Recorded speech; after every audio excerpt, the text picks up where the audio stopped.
Bonjour, nous sommes ici à Montreuil pour le festival Compas qui réunit cette année un plateau exceptionnel. Karimi, Alan Kavé, Sweet Mickey, allons voir tout de suite ce qui s'y passe. Sur cette scène tout à l'heure, de grands artistes compas. Mais si on se chantait une petite chanson? Non, je préfère les laisser faire, on voit ça tout à l'heure pendant le concert.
Notre ambition, c'est vraiment d'aller au plus haut possible.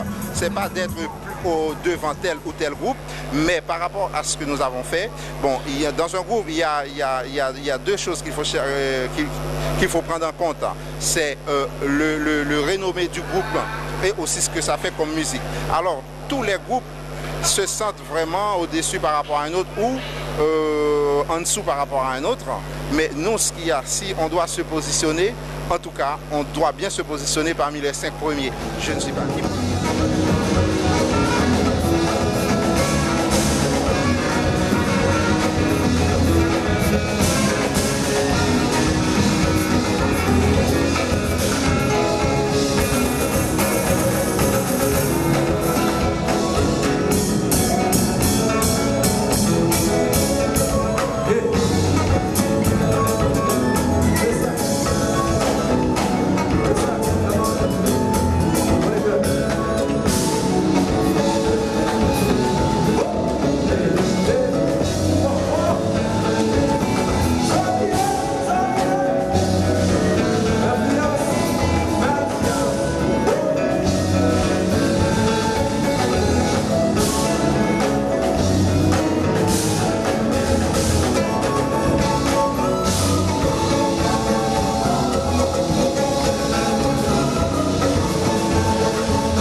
Ça fait un moment et donc Guy First Class nous a rejoint l'année dernière parce qu'il nous manquait un chanteur.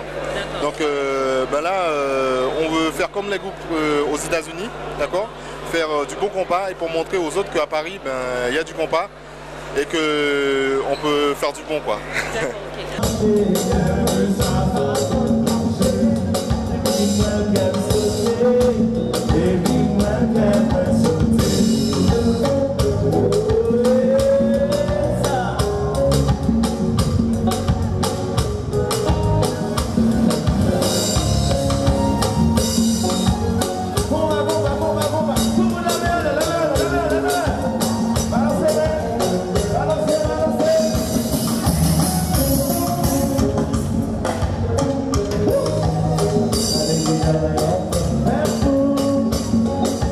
Nous parler un petit peu plus du regard que vous portez sur le compas actuellement. C'est vrai qu'il y a eu une première vague de compas qu'on appellera le compas old school et tout ça. Et là, c'est vrai qu'il y a une nouvelle vague de compas qui s'adapte un petit peu à la musique actuelle, mais qui garde toujours les racines.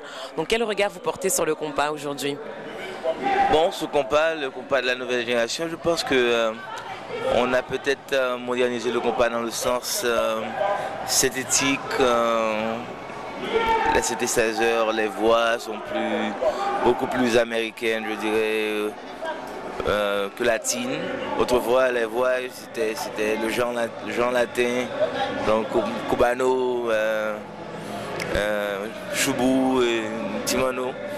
Et maintenant, il y a une évolution dans les voix. Je trouve que les voix ont changé, comme les voix de Zin, de Karimi, de Scandale, des éclairs, tout ça.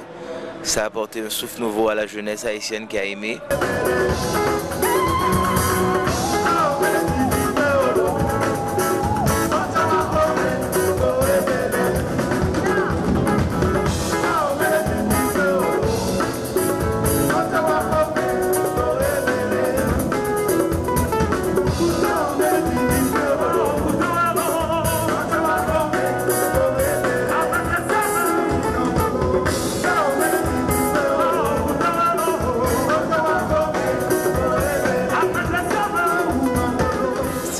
Donc j'ai commencé très tôt au pays, au Togo, je veux dire.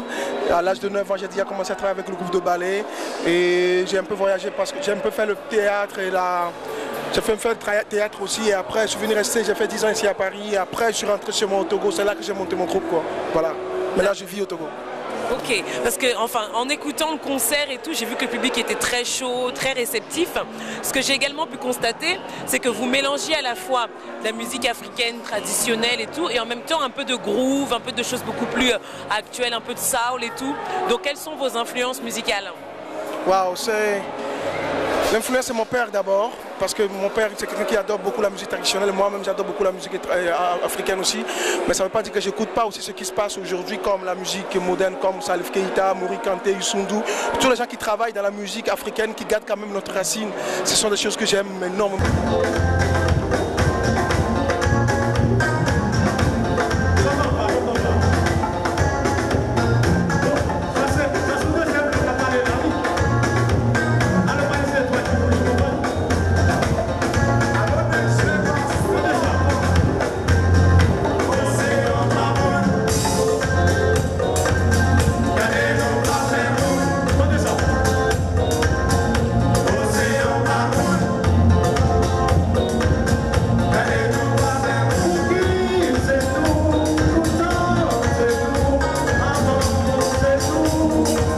Yeah.